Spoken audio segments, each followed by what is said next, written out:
Welcome back to the camp. और आज हम शुरू करते हैं क्लास 10th साइंस का chapter 3 that is metals and non metals. जब हम मेटल्स एंड नॉन मेटल्स की बात करते हैं तो यूजुअली हमें अगर पीरियोडिक टेबल के साथ रिलेट करें तो metals are present on the left hand side of the periodic table and non metals are generally present on the right hand side of the periodic table. लेकिन बस इतना ही नहीं है, ये तो हमारा सिर्फ एक आइडेंटिफिकेशन है on the periodic table. Metals and non metals को अगर हम कंपेयर करना शुरू करें तो सबसे पहले हम स्टार्ट करते हैं उसकी फिजिकल प्रॉपर्टीज से। तो ये हमारा चैप्टर है that is chapter 3 metals and non metals, and हम इसकी फिजिकल प्रॉपर्टीज से मेटल्स एंड नॉन मेटल्स के डिफरेंस को देखेंगे। मेटल्स सबसे ईजी वे है कि मेटल्स का जो फिज़िकल प्रॉपर्टीज़ हैं उसको हम कंपेयर करें अगर नॉन मेटल्स के साथ, तो इसको आप हार्डेस्ट मतलब मेटल्स में जो होते हैं वो हार्ड मटेरियल्स होते हैं। तो अगर हम जैसे आयरन लीजिए, आप कॉपर लीजिए, एल्यूमिनियम लीजिए, ये सारे जो है मेटल्स हैं और इसको हम लोग क्या कहते हैं, इनकी अगर फिज़िकल प्रॉपर्टीज़ में हार्डनेस की बात करें तो they can not be cut with knife. लेकिन फिर भी एक्सेप्शनल केसेस हैं। ये एक आपकी एक्टिविटी दी गई है कि अगर हम एक सैंपल लें कुछ मेटल्स का, जैसे आयरन है, कॉपर है, एल्यूमिनियम और मैग्नीशियम, ठीक है। अब उनको अगर आप देखें सैंपल्स को, पहले तो आप ये देखेंगे कि उनमें ना कुछ शाइनिंग नेचर है, ठीक है। और जब उनको आप रब करते हैं विथ सैंड पेपर तो फिर आप ये भी देखेंगे कि वो शाइनिंग अपीयरेंस और अच्छी निखर के आती है। That means if we rub metals with some sand paper तो उसका सरफेस और ज़्यादा निखर के आता है। तो that means metals shine, they have some lustre. Lustre बोलते हैं तो उसका मतलब हुआ कि उनमें कुछ ना कुछ शाइन होता है, तो they have a shining surface. This is one thing, this is one property of metals, that is metals have metallic lustre, right. Another activity, एक और एक्टिविटी आपकी यहाँ पे लिखी हुई है, where an we say that we take small pieces of iron, copper, aluminium और magnesium. अब इनको कट करने की कोशिश कीजिए with a knife and you will note that you will not be able to cut them with knife, ठीक है। मतलब आप उसको चाकू से काट नहीं पाएंगे। तो इससे क्या प्रूव होता है? इससे ये प्रूव होता है कि metals are hard, they are the hard substances. लेकिन यहाँ पर एक छोटा सा एक्सेप्शनल केस है। जैसे कुछ पीस होते हैं, कुछ मेटल्स होते हैं, सोडियम मेटल, अगर आप इसको लें तो सोडियम मेटल, हालांकि it is very dangerous, you can not take sodium metal in open air, क्योंकि सोडियम मेटल ना बहुत रिएक्टिव होता है और वो जैसे ही एनवायरनमेंट एयर के कांटेक्ट में आता है या वाटर के कांटेक्ट में आता है, इट कैचेस फायर। तो क्या होता है कि हम लोग इसको इसीलिए स्टोर करते हैं केरोसिन ऑयल में। Now if I try to cut sodium with a knife, it can easily be cut. So that is why this is an exceptional case। यानी metals usually hard होते हैं, they are generally hard, लेकिन this hardness varies from metal to metal। I mean iron बहुत hard metal है और वहीं पर sodium is a softer metal, मतलब सोडियम को आप केक की तरह काट सकते हैं, ठीक है। तो this is we have discussed 3 properties of metals.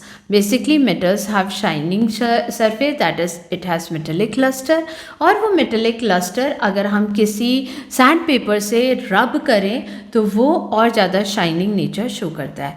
तीसरा, metals are hard in nature. हालांकि ये जो हार्डनेस है it also depends from metals to metals, and we have an exceptional case where in sodium which is a metal but it can be cut as easy as a cake. Fine, okay, आगे move करते हैं दूसरी और properties जानने के लिए।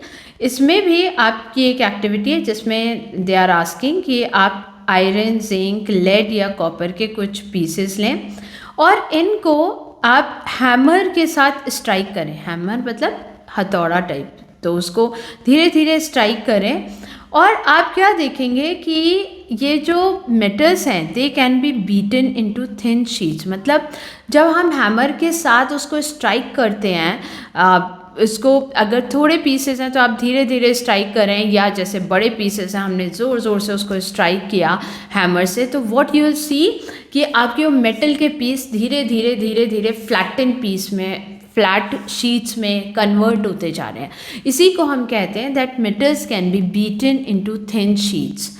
Beaten का मतलब उसको हैमर की मार से उसको हम एक तरीके से थिन शीट्स में बदल दे रहे हैं, और इसी प्रॉपर्टी को हम कहते हैं malleability. So metals possess the property of malleability, that is we can easily convert them into thin sheets. और इसीलिए आपने देखा होगा कि आपकी मॉम्स चपातीस को रैप करते हैं एल्यूमिनियम फॉइल में। तो वो एल्यूमिनियम फॉइल कैसे ऑब्टेन हुआ, उसको इसी तरीके से तो हमने ऑब्टेन किया है कि it can B beaten into thin sheets. और इसी तरीके से गोल्ड एंड सिल्वर के भी बहुत आसानी से थिन शीट्स मिलते हैं, और दैट इज़ वाई इस प्रॉपर्टी की वजह से gold and silver are used for making jewellery, and these are also considered as the most malleable metals. अच्छा, एक और चीज़ जहाँ पर हम अगर बात करते हैं metals can be beaten into thin sheets, यानी अगर उनसे पतली पतली शीट्स बनाई जा सकती हैं तो मेटल्स से वायर्स भी बनाए जा सकते हैं। Metals can be drawn into thin wires. Drawn into thin wires मतलब उनको इतना बारीक पतला पतला तार की तरह हम आसानी से मोल्ड कर सकते हैं, और इसी प्रॉपर्टी को, मेटल्स की इसी प्रॉपर्टी को हम बोलते हैं डक्टिलिटी। तो metals are ductile and gold is the most ductile metal. इसीलिए गोल्ड के बहुत अच्छे से हम लोगों की ज्वेलरीज बन जाती हैं। आपने देखा होगा बहुत ज्वेलरीज ऐसी होती हैं जिसमें बहुत बारीक काम हुआ होता है और उसका तार इस तरीके से फोल्ड किया जाता है, इस तरीके से घुमावदार तरीके से उसमें डिज़ाइंस बनाए जाते हैं, just because metals possess this particular property that they can be drawn into wires, यानी उनसे पतले पतले वायर्स बनाए जा सकते हैं, और इसी प्रॉपर्टी को हम कहते हैं डक्टिलिटी। ओके, और इसी वजह से ये जो मेटल्स की प्रॉपर्टी है malleability एंड डक्टिलिटी, उन्हीं की वजह से मेटल्स को डिफरेंट शेप्स भी दिया जा सकता है। देखिए कितनी नेचर में कितनी अच्छी बात है कि अगर मेटल्स को हार्ड भी बनाया है तो साथ ही साथ ऐसी प्रॉपर्टी भी दी है कि उनसे हम अपने यूज़ करने की चीज़ें बना सकते हैं। जैसे हमें अगर वायर्स चाहिए तो metals can be drawn into thin wires. हमें अगर एल्यूमिनियम फॉइल या गोल्ड फॉइल या सिल्वर फॉइल ऐसी चीज़ें चाहिए तो metals can be beaten up into thin sheets also. Okay, एक और एक्टिविटी है जहाँ आपको दूसरी एक और प्रॉपर्टी पता चलेगी मेटल्स की। आपने देखा होगा जो हमारे कुकिंग वेसल्स होते हैं, जो मम्मा बर्तन यूज़ करती हैं खाना पकाने के लिए, वो भी तो मेटल्स से बने हुए हैं। तो मेटल्स से वो बने हैं, तो क्यों हम लोग उन्हें यूज़ कर रहे हैं? Why are we using them for making vessels? तो उसके लिए ये एक बहुत बड़ी प्रॉपर्टी सामने आई मेटल्स की, बहुत इम्पॉर्टेंट प्रॉपर्टी सामने आई मेटल्स की, कि metals are good conductors of heat. यानी मेटल्स बहुत अच्छे से हीट भी हो जाते हैं और उसी हीट को वो आगे कंडक्ट भी करते हैं, जिसकी वजह से वो हीट हमारे फूड में ट्रांसफ़र होती है and food gets cooked up. ठीक है, तो इसी को प्रूफ करने के लिए this activity that is given in activity 3.5, इन्होंने इसमें क्या किया है कि एक आपने एल्यूमिनियम वायर लिया है और उसको क्लैंप के साथ इस तरीके से, this is the aluminium wire, ये जो पूरा है, और ये क्लैंप के साथ इसको फिट किया, और इस एल्यूमिनियम वायर के कॉर्नर में यहाँ पे वैक्स से हमने पिन लगा दी है। ठीक है, अब उसको बर्नर से हीट अप किया गया। हालांकि आप देखो कि पिन यहाँ पर है और बर्नर इतनी दूर है, इतनी दूरी की होने से भी, इतनी दूरी होने के बावजूद आप देखोगे कि थोड़ी देर बाद ये पिन गिर जाती है। क्यों गिर जाती है? क्योंकि इसका वैक्स मेल्ट हो जाता है। और वो क्यों मेल्ट होता है? क्योंकि यहाँ से हीट इस तरीके से आगे कंडक्ट हो रही है। तो ये क्यों कंडक्ट होगी? क्योंकि metals are good conductors of heat. तो this is another property that we come to know about metals, कि metals can easily transfer heat from one position to another. तो मेटल से आसानी से ये हीट ट्रांसफ़र होती है, और यही प्रॉपर्टी है जो कि मेटल्स को हम यूज़ करते हैं बर्तन बनाने के लिए भी, और फिर उन्हें यूज़ किया जाता है घर में खाना पकाने के लिए। और यही वजह, एक और चीज़ यहाँ से आपको प्रूफ होता है कि metals are good conductors of heat and have high melting points. High melting points इसीलिए प्रूफ हुआ क्योंकि आपने देखा होगा कि वो जो बर्तन जिसमें खाना बनता है, ऐसा तो है नहीं कि वो इतना गर्म होने के बाद मेल्ट हो जाता है। यानी मेटल्स का मेल्टिंग पॉइंट बहुत हाई है। हमारा फूड कुक हो जाएगा, लेकिन मेटल्स के बर्तन जो हैं वो मेल्ट नहीं होते। तो this shows that metals have high melting point. और अगर हम बात करें बेस्ट कंडक्टर्स ऑफ हीट की, तो silver and copper are very good conductors of heat. Lead and mercury जो है वो पुअर कंडक्टर्स ऑफ हीट में आते हैं। लेड और मरकरी से हीट कंडक्टिविटी बहुत ही कम होती है, इसलिए हम उनको पुअर कंडक्टर्स ऑफ हीट कहते हैं। अब क्वेश्चन उठता है कि अगर मेटल्स हीट को कंडक्ट कर सकते हैं, तो क्या मेटल्स इलेक्ट्रिसिटी को भी कंडक्ट कर सकते हैं? So there is a question, do metals also conduct electricity? ठीक है, इसको भी फाइंड आउट करते हैं। And for this particular activity is being conducted wherein हम क्या करते हैं कि एक इलेक्ट्रिक सर्किट को सेटअप किया। Electric circuit, I hope you remember, हमने 6th क्लास में ही पढ़ा दिया था कि इलेक्ट्रिक सर्किट होता क्या है। If you remember, electric circuit is a closed path जिसमें कि इलेक्ट्रॉन्स फ्लो कर रहे हैं या इलेक्ट्रिसिटी फ्लो कर रही है। भाई, फ्लो ऑफ इलेक्ट्रॉन्स को ही हम इलेक्ट्रिसिटी कहते हैं ना।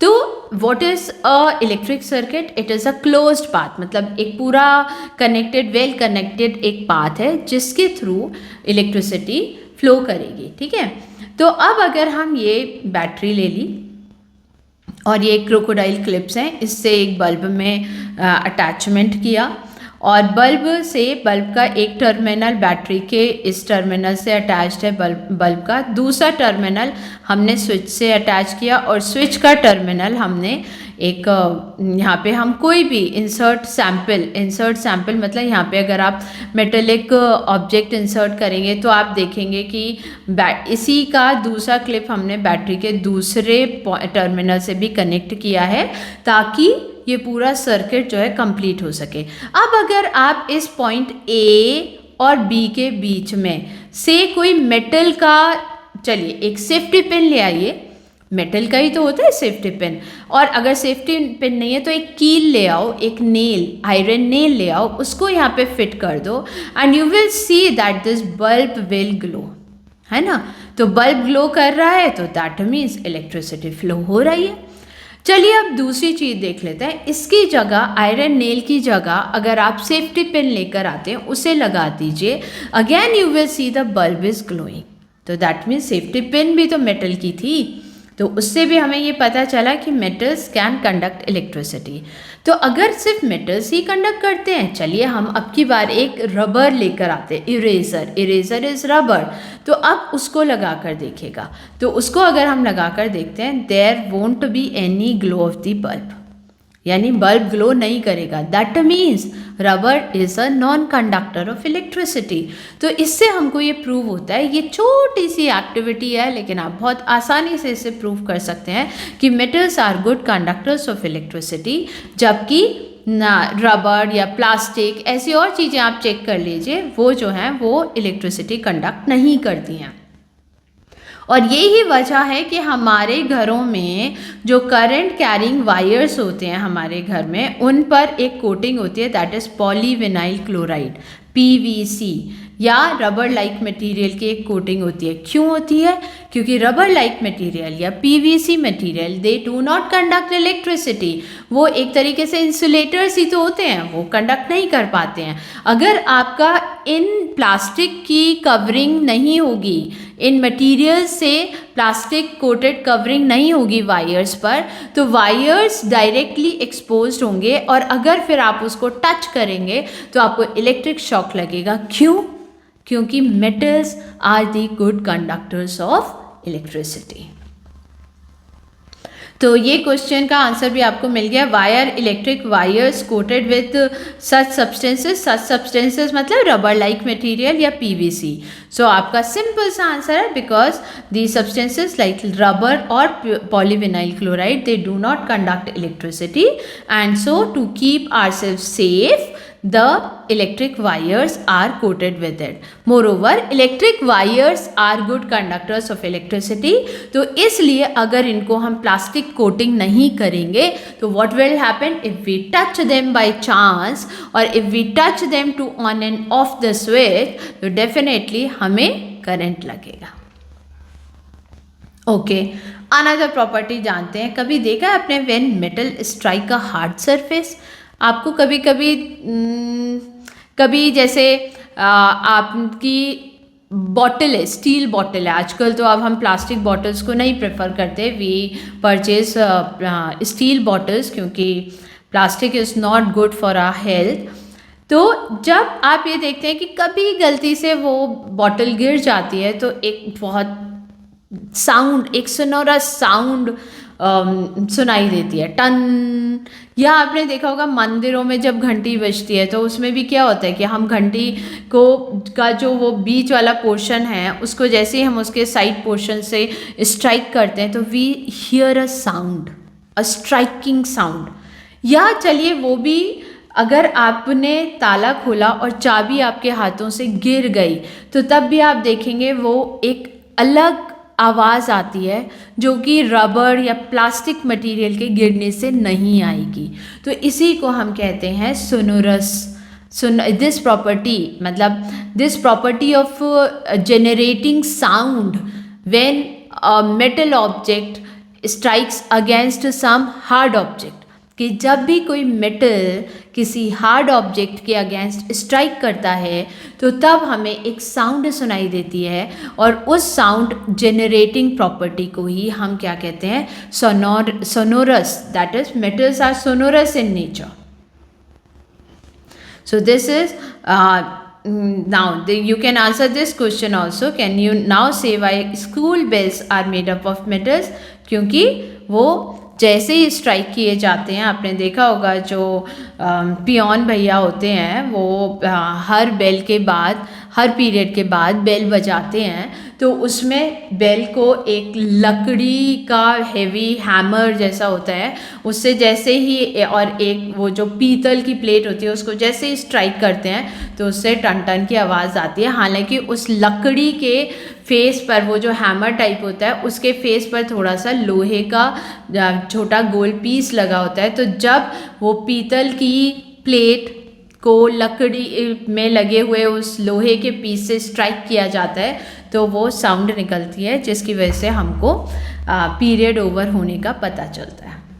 तो ये थी आपकी मेटल्स की प्रॉपर्टी। हमने बहुत सारी प्रॉपर्टीज़ डिस्कस की हैं, क्या क्या है एक बार ऐसे रिकैप कर लेते हैं। सबसे पहले हमने ये जाना था कि मेटल्स जो हैं वो उन पर शाइनिंग सरफेस होती है, that means metals have metallic lustre. हाँ, दूसरा हमने पढ़ा था कि metals are hard in nature, लेकिन यहीं पर हमने ये भी पढ़ा था कि sodium is a metal which can be cut with a knife. ठीक है, फिर हमने ये भी पढ़ा कि metals are good conductors of heat, metals are good conductors of electricity and metals they create sound, मतलब उनसे साउंड प्रोड्यूस होता है कब? जब we strike them on a hard surface. तो ये डिफरेंट प्रॉपर्टीज़ ऑफ मेटल्स हैं। अब अगर ये मेटल्स हैं तो नॉन मेटल्स की क्या प्रॉपर्टीज़ हैं?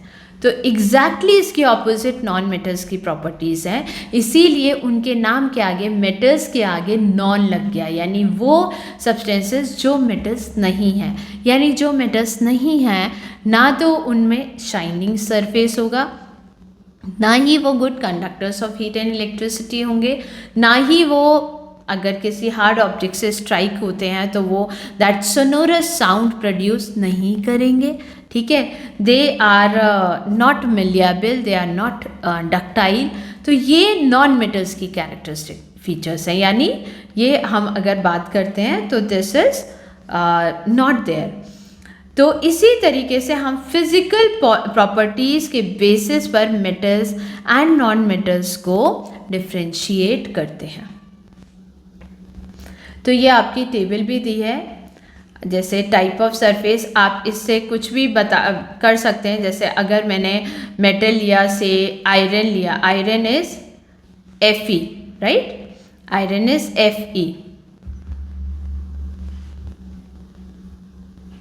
Just a minute. तो आयरन को अगर हम लेते हैं, आयरन ले लीजिए और कंपेयर कीजिए उसको किसी भी प्लास्टिक ऑब्जेक्ट से। फॉर एग्जांपल हमने आयरन यहाँ पे लिखा,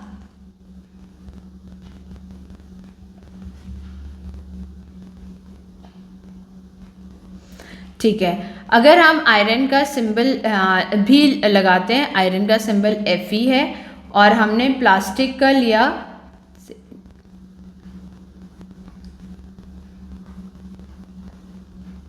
और प्लास्टिक लिया हमने एक फॉर एग्जांपल,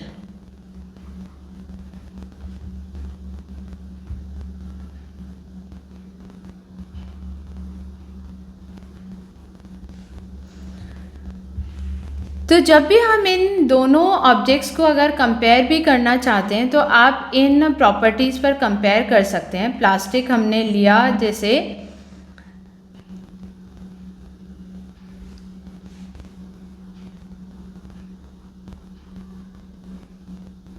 और इसको अगर सिंबल आयरन का मैंने लिख ही दिया आयरन, तो टाइप ऑफ सरफेस अगर आप देखेंगे तो ये शाइनी है और प्लास्टिक की नॉन शाइनी है। हार्डनेस, यस ये हार्ड है। प्लास्टिक आप कह सकते हो हार्ड है क्योंकि हम उसको हार्ड बना देते हैं, नहीं तो आप अगर देखो तो प्लास्टिक में तो आपका सॉफ्ट पॉलीथीन भी होता है, तो this is not as hard as iron. ठीक है, अगर आप कंपेयर करेंगे तो this is not as hard as iron. Okay, then malleability, this is, yes it is malleable, but this is non-malleable, right? Then if I talk about ductility, तो iron is a ductile element whereas plastic is non-ductile, right? और ऐसे ही अगर sonorous का भी हम बात करते हैं तो iron is sonorous in nature, that is it produces sound whereas plastic does not produce sound। तो इसमें भी हम लोग sonorous में sonority is yes for iron objects whereas sonority is no for plastic objects। Conduct electricity, yes it conduct electricity and it does not conduct electricity for plastic। Ductility, again ductility yes for iron and no for plastic। So this is how we can easily compare different objects। Now there are some exceptional cases also। देखो हमने बहुत सारी properties तो identify कर लिए metals और non metals की, और इसी वजह से मेटल्स और नॉन मेटल्स को हम ग्रुप करते हैं डिफरेंट एलिमेंट्स में। लेकिन इसके अलावा कुछ ऐसी एक्सेप्शनल केसेस भी हैं जो हमें इम्पॉर्टेंट हैं और हमको याद करने ज़रूरी हैं। जैसे कि हम ये कहते हैं कि सारे metals are solid at room temperature, लेकिन mercury is one such exceptional case जो कि सॉलिड नहीं है रूम टेम्परेचर में। आपने देखा होगा मर्करी हमारे थर्मामीटर्स में फिल इन होता है, थर्मामीटर के बल्ब में मर्करी होता है, क्योंकि मर्करी को अगर थोड़ी सी भी हीट मिलती है, जैसे हम थर्मामीटर्स को अपने बॉडी टेम्परेचर को मेजर करने के लिए यूज़ करते हैं, तो जब हम उसको अपने मुंह में रखते हैं और हमारा टेम्परेचर अगर हाई है तो मर्करी एक्सपैंड करता है बहुत आसानी से, इसीलिए उसमें यूज़ किया जाता है। And mercury is a metal, लेकिन वो सॉलिड नहीं है। तो exceptional case, although all the metals are solid at room temperature exception mercury। तो इसलिए आपको ये ज़रूर याद रखना है। और ये आता है, ये एग्जाम्स में आपसे पूछा जाता है। मोर ओवर हमने ये भी जाना कि metals have very high melting point, लेकिन यहाँ पर भी एक्सेप्शनल केसेस हैं कि gallium and caesium they have very low melting points. और इसी वजह से ये क्वेश्चन ऐसे ही आता है आपका बोर्ड में कि name two metals which will melt if you keep them on your palm. तो अगर आप गैलियम और सीजियम को अपने हाथ पे रखेंगे ना तो वो आपके हाथ की हीट से ही मेल्ट हो जाएंगे। तो that means they have so low melting point. वैसे मेटल्स के मैक्सिमम जो हमने स्टडी किए हैं सभी मेटल्स के मेल्टिंग पॉइंट्स बहुत हाई होते हैं, but gallium and caesium are two exceptional cases जिनके मेल्टिंग पॉइंट्स इतने लो हैं कि even if when you keep them on your palm they will just melt down.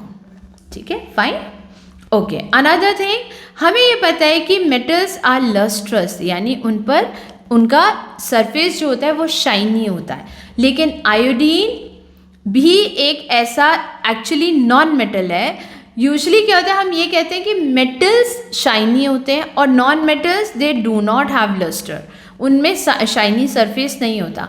लेकिन आयोडीन एक ऐसा नॉन मेटल है जिसका सरफेस इज शाइनी। ठीक है, तो अगर एक्सेप्शनल केसेस की बात कर रहे हैं तो एक्सेप्शन सिर्फ आपका मेटल्स में ही नहीं है, एक्सेप्शन आपका नॉन मेटल्स में भी है। ओके, अगेन हम एक और बहुत इंपॉर्टेंट बात बताते हैं कि हम ये कहते हैं कि metals are hard and non metals are usually they are either liquid at room temperature और they are gaseous at room temperature. लेकिन देखिए, कार्बन एक ऐसा नॉन मेटल है जो बहुत ही हार्ड है, उसका एक एलोट्रोप है diamond. Diamond is the hardest natural substance, ठीक है ना, और इसी वजह से डायमंड का बहुत ही हाई मेल्टिंग पॉइंट और बहुत ही हाई बॉइलिंग पॉइंट है, जबकि it is a non metal. So again this is an exceptional case that you have to keep in mind. और ये कार्बन जो है वो डिफरेंट फॉर्म्स में एग्जिस्ट करता है नेचर में। Diamond is one form given here, another form is graphite and graphite is also, अच्छा, यही property of any element to exist in different forms in nature is known as allotropy। और allotropy carbon के allotropes हैं, तो diamond and graphite. और एक और आप पढ़ेंगे आगे कार्बन एंड कंपाउंड में, जिसमें वो बकमिंस्टर फुलेरिन के बारे में हम डिस्क्राइब करते हैं। तो एनी हाउ अभी आप दो एलोट्रॉप्स तो यहीं पर जानिए। कार्बन के दो एलोट्रॉप्स जो यहाँ इस चैप्टर में दिए हैं, they are diamond and graphite. Diamond is the hardest natural substance, जबकि हम कह रहे हैं कि non metals are not hard as compare to metals, लेकिन diamond is such a non metal जो हार्डेस्ट सब्सटेंस है। तो exceptional nature is full of exceptional cases and you have to just keep in mind certain non exceptional cases. Another thing, graphite, that this is an allotrope of another carbon, another allotrope, और ये भी एक exceptional case देता है, that is it conduct electricity. Usually हम क्या कह रहे हैं, हम कह रहे हैं कि metals conduct electricity, non metals do not conduct electricity, but graphite is a non metal which conducts electricity. Nature is great, many exceptional cases are there. Then we also talk about that metals are hard, they cannot be cut with knife, but then this again I have told you certain metals, like I told you about sodium, लेकिन यहाँ पे और exceptional cases पढ़िए, lithium है, potassium है, ये ऐसे metals हैं जो कि दे आर सो सॉफ्ट, इतने सॉफ्ट होते हैं that they can be easily cut with a knife like a cake. और इन मेटल्स को हम एल्कली मेटल्स कहते हैं। Alkali metals they are present on the left side of the periodic table, और हम इनको एल्कली मेटल्स इसलिए कहते हैं क्योंकि इनके जो बेसिस हैं, जो हाइड्रोक्साइड्स हैं, they are readily soluble in water. Okay, and इसीलिए हम इनके बारे में कहते हैं they have low densities and low melting point. हालांकि बीइंग मेटल्स इनका high density and high melting point होना चाहिए था, लेकिन ये इतने लो डेंसिटी के हैं कि आराम से एक नाइफ से इनको कट किया जा सकता है, और इसी वजह से इनकी मेल्टिंग पॉइंट भी बहुत लो होता है। तो ये इस तरीके से अगर आप बात करें तो हमने पूरी फिज़िकल प्रॉपर्टीज़ के बारे में समझाया है मेटल्स एंड नॉन मेटल्स का, और साथ ही साथ हमने डिस्कस किया है वो एक्सेप्शनल केसेस जो कि आपको डेफिनेटली याद रखने पड़ेंगे। ओके, अब अगर हम ये इस एक्टिविटी को और देखते हैं, activity 3.8 that is talking about, ये एक्टिविटी हालांकि हमने फर्स्ट चैप्टर में भी की है, जहाँ पर हम एक मैग्नीशियम रिबन को लें और कुछ सल्फर पाउडर को लें। ठीक है, अब क्या किया इन्होंने, मैग्नीशियम रिबन को बर्न किया। आप याद रखेंगे मैग्नीशियम रिबन जब बर्न हुआ था, हमने फर्स्ट चैप्टर में भी किया था, तो we saw that magnesium ribbon burn with a sparkling dazzling white light, right. हाँ, और उससे एक ऐश प्रोड्यूस हुआ था जिसको हमने साफ साफ बताया था कि this is nothing but magnesium oxide. तो इसमें हमारा हो क्या रहा है, मैग्नीशियम रिबन को हमने बर्न किया, तो दैट मीन्स ये ऑक्सीडेशन रिएक्शन हुआ, उसका रिएक्शन हुआ ऑक्सीजन के साथ और इसने बनाया MgO that is magnesium oxide. हम बैलेंस करना नहीं भूलेंगे, तो हमने ये इस तरीके से बैलेंस भी कर दिया। तो और इसकी स्टेट भी लिख दीजिए, this is solid, this is gaseous and this is again solid. और ये मैग्नीशियम ऑक्साइड जो है ये ऐश के फॉर्म में, हमें वाइट ऐश के फॉर्म में मिलती है। Okay, now the question arises, वो पूछ रहे हैं कि is the product formed on burning magnesium acidic और बेसिक। देखिए मैग्नीशियम क्या है, मेटल, मैग्नीशियम ऑक्साइड क्या है, मेटेलिक ऑक्साइड। अब मेटेलिक ऑक्साइड एसिडिक है कि बेसिक है, क्या करना चाहिए, तो क्या करते हैं, इस मैग्नीशियम ऑक्साइड का जो ऐश है उसको पानी में डिज़ोल्व कर दीजिए। पानी में मिलाने के बाद लिटमस पेपर डाल दीजिए, दोनों लिटमस पेपर से टेस्ट कीजिए। आप देखेंगे अब हमारे पास दो लिटमस पेपर कौन कौन से हैं, red litmus and blue litmus. तो आप इस पर्टिकुलर केस में देखेंगे कि रेड लिटमस ब्लू टर्न हुआ है, ब्लू लिटमस रेड टर्न नहीं हुआ, ब्लू लिटमस रिमेन अनअफेक्टेड, लेकिन red litmus turn blue, that means magnesium oxide is basic in nature. And absolutely यही होता है कि metal oxides are actually basic oxides, they are basic in nature metal oxides. और ज़्यादातर जो non metals होते हैं दैट इज, हमने अगर ये सल्फर पाउडर भी लिया है और इस सल्फर पाउडर को भी हमने इसी उसमें बर्न किया इस एक्टिविटी में, और जब बर्न किया तो उससे कुछ फ्यूम्स अराइज हुए। अब उस फ्यूम्स के पास अगर हम वेट लिटमस पेपर लेकर आते हैं या ऐसे ही ले आते हैं, तो व्हाट वी विल सी कि इस पर्टिकुलर केस में अब रेड लिटमस ब्लू टर्न नहीं होगा, rather blue litmus red turn में हो जाएगा, एंड विच विल कंफर्म कि non-metal oxides are acidic oxides. So this is a very important inference wherein we learn that metal oxides are basic in nature whereas non-metal oxides are acidic in nature. तो इसके साथ हम ये वाला section ख़त्म करते हैं। इसको आपको ये होमवर्क दे रही हूँ, give an example of a metal which is a liquid at room temperature. I hope you remember, अभी डिस्कस किया है हमने।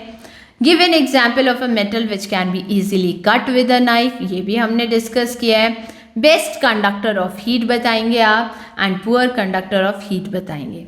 आपको ये भी पता है कि what is the difference between being malleable and being ductile, और मेटल्स ये दोनों प्रॉपर्टीज़ शो करते हैं।